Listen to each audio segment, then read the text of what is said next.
Bonsoir. Merci d'être là. Donc, dans l'ordre, Paul-Alain Dollinger, docteur Laetitia Paradisi et docteur Daniel Greenberg. Bonsoir. Bonsoir. Voilà. Alors, je le disais, donc on va parler de santé verte. C'est un thème aussi très très large qu'on va essayer d'angler tous ensemble. Alors, ça fait partie des responsabilités finalement sociétales dont on a parlé tout à l'heure, le développement durable, les pratiques éco-responsables, des gestes du quotidien, des réflexes à apprendre et à appliquer surtout en fait, parce qu'on en connaît beaucoup, mais on les applique pas forcément. Et dans le milieu médical, c'est aussi une réalité. Alors, je vais commencer par vous, monsieur Dollinger. Donc, vous êtes délégué Sanofi Vaccin. Directeur général. Directeur général, pardon. J'avais pas la bonne info. Bon. Donc, avec vous, on va parler plutôt de la production, parce qu'en fait, la production doit aussi répondre à des règles très précises en termes de santé verte. Oui, alors je crois que ça a été évoqué par Madame Valentin. Si on regarde l'impact global carbone du système de santé dans sa totalité en France, et qu'on se tourne vers le Shift Project de Jean-Marc Jancovici, il parle de à peu près 45 millions de tonnes d'équivalent carbone. Alors le chiffre en lui-même n'est pas important, ce qui est important c'est les proportions. Tout le monde est d'accord pour dire que le chiffre est faux.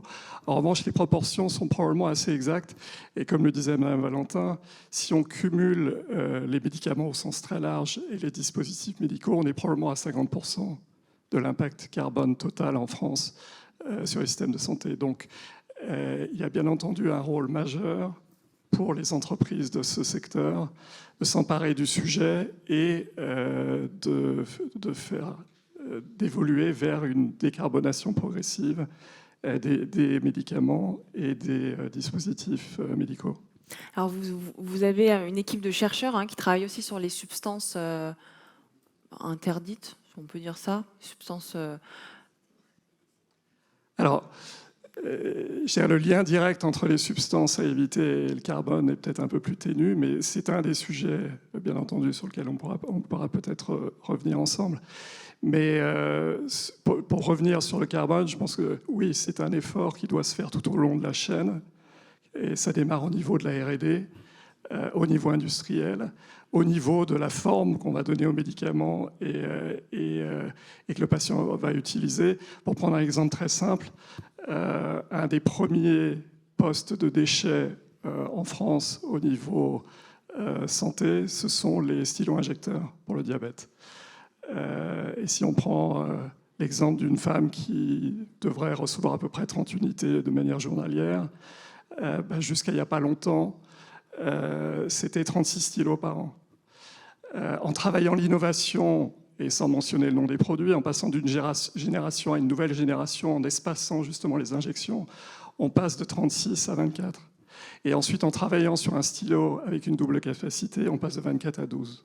Donc l'innovation elle-même, sur le principe actif, peut jouer un rôle essentiel sur la décarbonation. Mais ensuite, il faut aussi travailler l'outil, la forme finale du produit, pour justement éviter au maximum ces déchets qui sont une source énorme de pollution, mais aussi d'impact carbone. Alors justement, sur l'outil, Dr Greenberg, alors vous avez fait un constat en 2009 de retour des États-Unis. Alors, 2019, pardon. De retour des États-Unis. Alors expliquez-nous, ça a un lien beaucoup avec les déchets en bloc opératoire et les usages uniques. Ouais. Alors aujourd'hui, moi je m'intéresse beaucoup à l'impact carbone de la chirurgie en général. Alors de façon ponctuelle dans mon bloc opératoire et puis de façon plus large parce que j'ai eu la chance d'avoir la direction générale qui m'a fait confiance pour essayer de comprendre ce qui se passe, améliorer les choses à l'échelle des Hospices civils de Lyon. Mais effectivement, moi je me décris souvent pas comme un ayatollah de l'environnement. Je crois que ça m'intéresse comme ça intéresse tout le monde. Aujourd'hui, chacun fait attention à comment il trie ses déchets et je crois que c'est important qu'il puisse le faire aussi au bloc opératoire. Et donc moi je suis rentré là-dedans entre guillemets parce qu'effectivement c'est l'histoire que je raconte. Quand j'étais à New York, je me moquais des Américains parce qu'à New York il y a des tas de poubelles avec les rats qui tournent autour. Et puis je me moquais beaucoup d'eux parce que c'est vrai qu'en environnement, ils ne sont pas hyper forts. Et puis quand je suis arrivé dans le bloc opératoire, j'ai revu les paquets de poubelles comme ça. Alors je me suis dit, bon, il ne faut pas se moquer des autres, autant commencer par balayer devant sa porte. Et alors justement, vous avez été missionné par les Hospices civils de Lyon pour mettre en place des green blocs. Est-ce que vous pouvez nous expliquer? Alors, effectivement, donc j'ai commencé moi ma démarche pas une démarche scientifique parce que j'ai une valence universitaire dans mon cursus, et donc d'abord j'ai calculé ce que ça faisait que l'impact carbone d'une chirurgie cardiaque. Alors je vous le dis, c'est 125 kg de CO2, c'est à peu près 1000 km en voiture ou en avion. Et puis, petit à petit, comme ça a déjà été dit, on se rend compte que dans plein d'endroits, il y a des gens qui sont motivés, qui ont commencé à parler d'environnement dans leur bloc opératoire, qui ont fait des green teams dans chacun de leurs blocs opératoires. Et puis, c'est vrai qu'en parlant et puis en essayant de voir comment est-ce qu'on pourrait travailler ensemble, peut-être parce que je suis un peu bruyant, j'ai été remarqué par la direction générale qui m'a demandé aujourd'hui, effectivement, de voir comment réunir tout le monde autour d'une table pour pouvoir avancer sur cette problématique. Alors on appelle ça le green block. Enfin, l'idée, elle est effectivement de passer à un modèle plus vertueux de soins, de savoir comment on peut apporter des soins sans nuire à la santé des patients qu'on soigne. Donc c'est ça, le green block, c'est améliorer nos pratiques environnementales pour améliorer Quelques exemples Alors, qui a été mis en place? Des exemples. Il y a des axes qui sont prédominants. Les déchets, bien sûr, la gestion des déchets, c'est très important. Et c'est vrai qu'aujourd'hui, on a des filières de déchets qui ont été mises en place dans l'intégralité de nos blocs opératoires. Alors, il y a pas les filières de valorisation, c'est très compliqué à mettre en marche, mais aujourd'hui, on a les câbles qui sont triés, le métal, le papier évidemment, et puis plein d'autres. Donc ça, c'est un exemple. On travaille beaucoup sur les gaz anesthésiants. Les gaz anesthésiants, quand on entretient une anesthésie au bloc opératoire, on le fait avec des gaz anesthésiants qui ont un effet de serre extrêmement important. Et donc aujourd'hui, on cherche à faire des protocoles pour limiter l'usage de ces gaz anesthésiants, le remplacer par éventuellement des injectables qui, on peut peut-être en discuter, auront peut-être d'autres conséquences, mais bon, toujours est-il qu'ils abîment moins l'atmosphère. On travaille sur les changements de paradigme, c'est-à-dire utiliser du matériel à la demande et non pas prévoir du matériel qu'on va destériliser parce qu'au cas où. Oui. Ça, c'est des choses qui sont très importantes. On travaille beaucoup sur la consommation d'énergie, on travaille sur le packaging, on commence à travailler avec nos partenaires industriels, puisque comme vous le dites, il y a une vraie volonté derrière. Et aujourd'hui, on peut changer, on peut faire évoluer les packaging rien qu'en discutant avec les industriels. Et ça, c'est quelque chose qu'on fait de façon locale. Et aujourd'hui, ce qu'on cherche, c'est de le faire de façon beaucoup plus large. Alors, on a identifié des cibles très importantes. Les gaz anesthésiants, et aujourd'hui, aux Hospices civils de Lyon, le desflurane, qui est le pire des gaz, n'est plus utilisé du tout. Le protoxyde d'azote disparaît de façon très importante. On travaille beaucoup sur l'énergie aussi. Alors effectivement, on a réappris aux gens à éteindre la lumière, mais on travaille aussi sur l'optimisation des systèmes de ventilation dans les blocs opératoires, les déchets. On travaille sur aussi avec nos pharmaciens, parce que au bloc opératoire, on utilise du matériel et nous, on voudrait que le matériel qui nous arrive au bloc opératoire eh bien, soit du bon matériel. Et puis tout ça, c'est soutenu par des travaux de recherche, parce que c'est quand même bien d'évaluer les pratiques avant, après. Voilà. Alors justement, vous avez évoqué les emballages. Il me semble que Sanofi aussi travaille sur des emballages avec moins d'espace libre, si on peut dire. Oui, tout à fait. On a entamé une démarche avec comme objectif d'ici 2027 d'avoir tous nos vaccins au niveau mondial, quelle que soit la destination et le produit, tout carton. C'est-à-dire on n'a plus le blister comme les tranches de jambon, qui n'apportait absolument rien au niveau stérilité, mais qui était un sorte de standard. Les gens, les médecins, les infirmières voulaient le... Et donc on a entamé une démarche à la fois de dialogue avec les professionnels de santé pour leur montrer qu'on pouvait s'en passer et que bien entendu ça aurait différents avantages. D'abord, c'était au niveau mondial pour nous, c'était 300 tonnes de plastique en moins par an. En particulier, on pouvait aussi réduire la taille de la boîte. Et donc, réduction de taille de boîte veut dire facilitation de transport, facilitation de stockage. Et puis, on travaille de plus en plus avec du carton recyclé.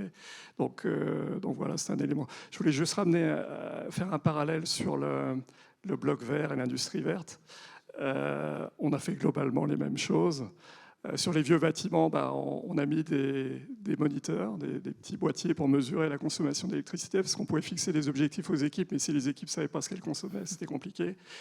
Jusqu'à, pour aller très vite, à notre innovation industrielle la plus importante, qui est à Neuville-sur-Saône, juste au nord de Lyon, où on construit l'Evolutive Facility. Donc c'est un bâtiment qui peut faire différents produits en parallèle, vaccins, biologiques, etc.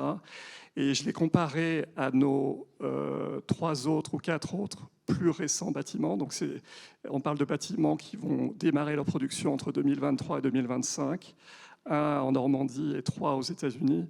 Et l'Evolutive Facility, c'est 10 à 20 fois moins d'empreinte carbone que la façon dont on faisait les vaccins avant et même encore récemment, puisque c'est des bâtiments qu'on va démarrer. Donc on peut, dès la conception, aussi avoir un vrai impact si on y pense en amont, mais on peut aussi faire des choses pour nos plus vieux bâtiments, etc.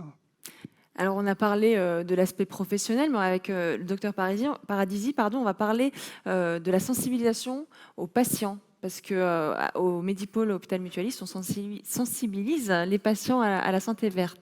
Voilà, alors moi j'ai envie de vous parler des perturbateurs endocriniens et des démarches qu'on a mis en place au Medipôle Hôpital Mutualiste, donc sur plusieurs axes, dont la sensibilisation, l'information aux patients. Donc à la fois en déployant un flyer à destination des patients, et on aimerait aussi faire une version pour les patients avec une barrière de langue, donc je me rapprocherai de Vaiana au cocktail. Ensuite, on a aussi le projet de mettre en place un atelier de sensibilisation qui serait accessible aux patients pendant son parcours grossesse, aux futurs parents, pendant le parcours d'accompagnement à la grossesse ou après l'accouchement, lors d'un hôpital de jour où les patients pourraient échanger avec différents professionnels. Et aussi, je pense qu'on a tous aussi ce sentiment que toutes ces questions, elles peuvent aussi générer de l'anxiété.